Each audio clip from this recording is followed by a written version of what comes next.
In June of 1925, Dayton, Tennessee, nestled in the foothills of the Cumberlands, was a sleepy, obscure little town of 5,000.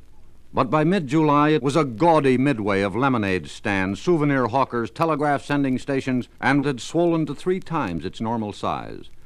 It all revolved about a new state law, which outlawed the teaching of evolution.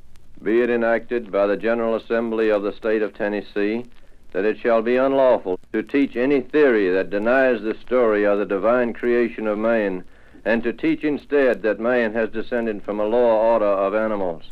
Scopes himself was quite secondary to the trial. A rather personable young schoolteacher, he purposely created the issue by lecturing to his class on evolution. The stage was set.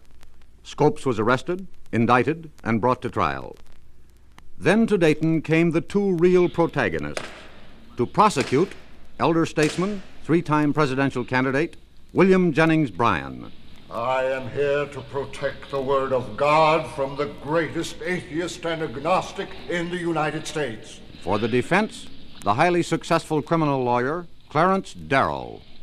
If today you can take a thing like evolution and make it a crime to teach in the public schools, then at the next session you may ban books and newspapers. Soon you may set Catholic against Protestant, and then Protestant against Protestant. Bryan believed it was strictly a battle between religion and atheism. Darrow insisted it was a fight between a literal translation of the Bible and a common sense one.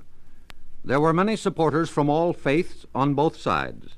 The climax occurred when the defense called Bryan himself to be a witness. Now, Mr. Bryan, let me ask you if you take the Bible literally.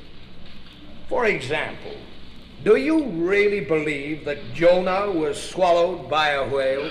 Yes, I believe that. But it was a fish, not a whale. Was this a mine run of fish or made specially for the purpose? I am not prepared to say. Well, do you think that the Lord purposefully made a fish big enough to swallow Jonah? I do. Well, one miracle is just as easy to believe as another. A God who can make a whale can make a man and make both do what he pleases. The tiny courtroom, bursting with the press and spectators, sweltered in the impartial heat. And finally the judge moved the trial out on the shaded lawn, where Bryan and Darrow, in shirt sleeves and galluses, continued their duel. Mr. Bryan, do you believe literally the story of Eve? I do. And the story of the temptation of Eve by the serpent? Yes.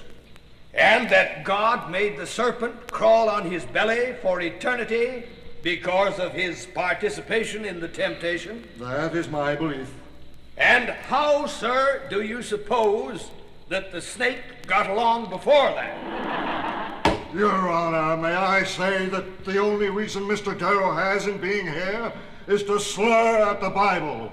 I want the world to know that this man, who does not believe in a God, is trying to use a court in Tennessee... I object to that, Your Honor. ...to slur at the Bible. I object to your statement. I'm examining you on your fool ideas that no intelligent Christian on earth believes. What is it, Judge? Scopes was found guilty and fined $100, which the Baltimore Sun paid. It was a humiliating final hour for the great commoner. In less than a week, he died.